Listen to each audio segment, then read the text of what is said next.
Hey guys, this is another mini lecture. This is going to be about Spain, and there's a couple things here. And again, you have access to your notes, you have access to your the PowerPoint. So whatever way you want to take notes, continue to rock on. All right, we're looking at Spain. It's kind of interesting. Dr. Spavogel has it as a third kingdom, but believe it or not, this is the first real nation state that's born. I guess France is probably maybe a little bit predates it, but let's look at it. My P1 is going to be Spain is heavily dogmatic. So everybody circle the word dogmatic. The word dogmatic means that I have a belief and it's the right way to see the world. This dogmatic belief is going to be wrapped around Catholicism, and Spain really turns into this militant Catholic state. Go back to our original definition. Nation, common people, common language, common history, and common religion. England, have we talked about religion? No, because it just was. How about France? No, it just was. But in Spain, they're going to heavily focus on religion. Catholicism was the right way to see the world, and everyone else is wrong. That's going to actually create chaos, long-term chaos. So let's go ahead and talk about this. So I've defined dogmatic. It's the belief that my faith is more perfect than everyone else's. And I've already hinted about what chaos Spain's going to have. So let's go ahead and look at it. Spain. Here's what medieval Spain looks like. You have Aragon, Castile, Granada. Now where's Portugal? We're going to ignore Portugal. I do want to point out Castile has grown. They've conquered a lot of area by this time. Our Aragon's probably my favorite place in Spain. I love some Barcelona. If you ever get a chance, beautiful place.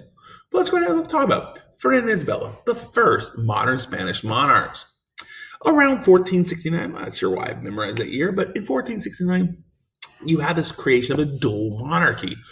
The monarchy of Castile, Isabella, and the monarchy of Aragon, Ferdinand, they get married. And in 1469, you have this dual monarchy of these two kingdoms married together to unite their resources.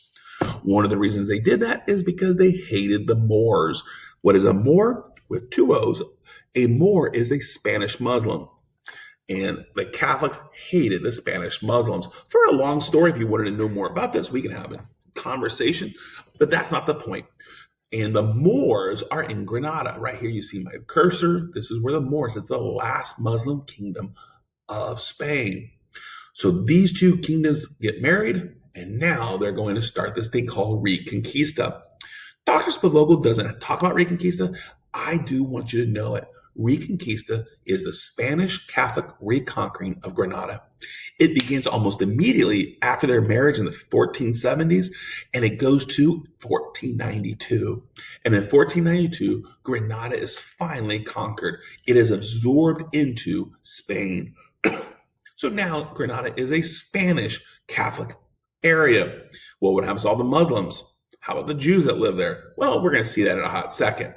But once again, I want to talk about Reconquista is the process of Spain reconquering Granada. Does that make sense?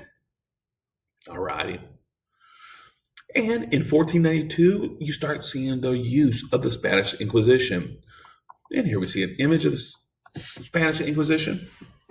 I'll let you guys' eyes kind of wander through that. There's some really painful things going on in that. The Spanish Inquisition was Ferdinand and Isabella's attempt to make Spain purely Catholic. They believed only through unity through Catholicism could Spain truly be great.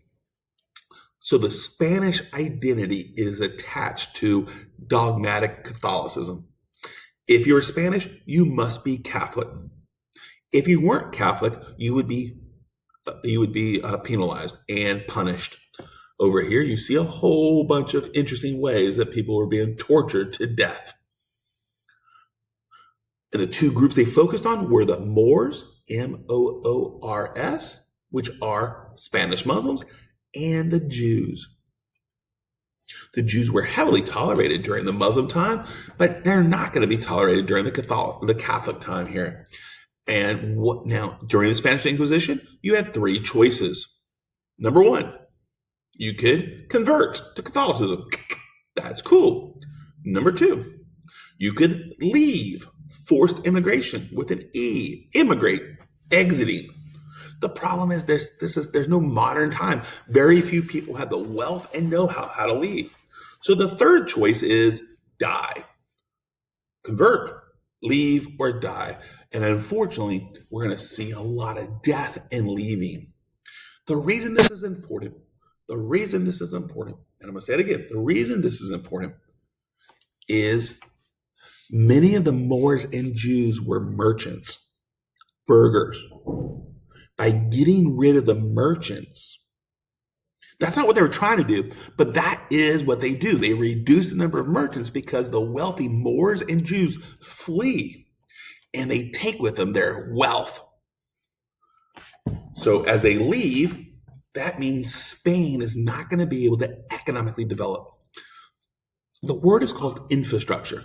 Infrastructure, the more infrastructure, roads, bridges, businesses, industries, etc., the more you have, the more wealth you hold on to.